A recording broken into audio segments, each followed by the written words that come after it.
সারা গাড়ি চালানো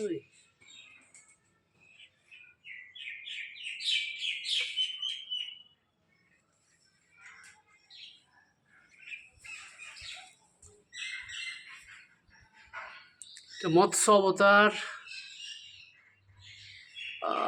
ভালো জিনিস তো দেখার মতো জায়গা, জায়গা খুব সুন্দর। গণেশ ঠাকুর, lord Ganesh. This is the Rajbari, Kathgola palace.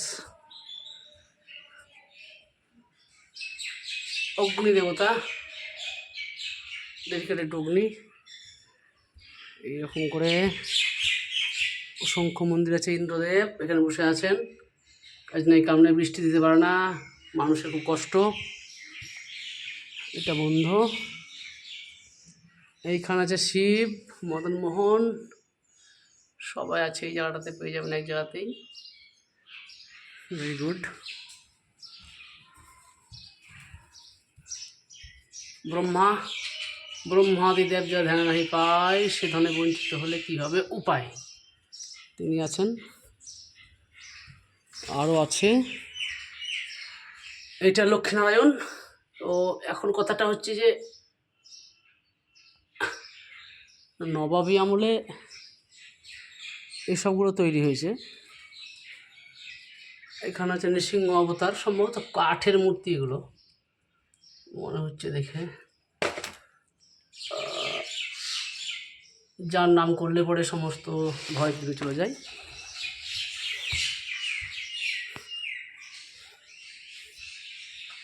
এরকম করেই করা আছে। এগুলো হচ্ছে মাটির মূর্তি তৈরি করা হয়েছে জগন্নাথ, মানুষের দর্শনের জন্য করা হয়েছে। এগুলো আদৌ আগে ছিল কিনা। হয়গ্রীব, হয়গ্রীব মানে ঘোড়া, ভগবান একবার ঘোড়া হয়েছিল। তখন এখানে বোধহয় ভগবান দ্বাদশ মূর্তি বোধহয় আছে। এটা বরাহ অবতার, মানে শুকুর, ভগবান একবার শুকুর হয়েছিল, তো সেই শুকুর হয়েছিল এবং কোলে মনে হচ্ছে পৃথিবী দেবী।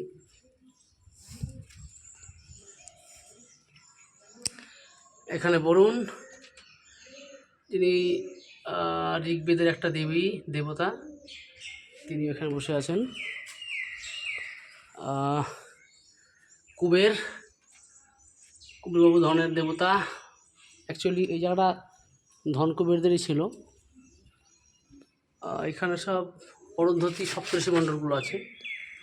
বশিষ্ঠ, অঙ্গিরা, মরিচি, পুলস্ত, ক্রতু, সপ্তর্ষি মণ্ডল, আমাদের যে ঋষিকুলের সবাই এখানে আছে, বসে আছেন ক্লান্ত। আর এইখানে বায়েব দেবতা আর ঈশান মহাদেব। দেখতে এইভাবে চেষ্টা করতে হবে, কারণ সব বন্দি দশায় আজকে উৎপন্ন। এটা ঈশান বাবু, ঈশান বাবুকে দেখা যাচ্ছে না। ঈশান, এই হচ্ছে আমাদের কাঠ গোলা বাগান। জীবনে একবার হলে এখানে আসবেন, ফাঁকা আমি এসেছি দুপুরবেলায়, তার জন্য তো কিছু দেখা সম্ভব। একদম ইটের গাঁথুনি। এইখানে দুখানা দেবতা আছে, দ্বারপাল সম্ভবত, দাঁড়িয়েরা। পরবর্তীকালে এগুলো যুক্ত করা হয়েছে, বন্ধ করে দেওয়া হয়েছে এগুলোকে।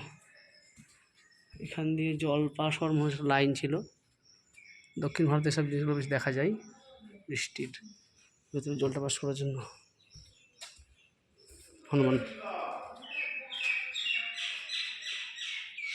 হনুমান, জয় হনুমান।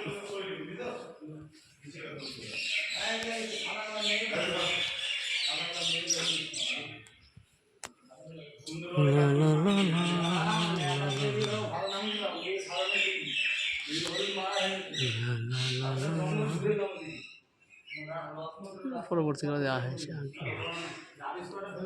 কাজ চলছে।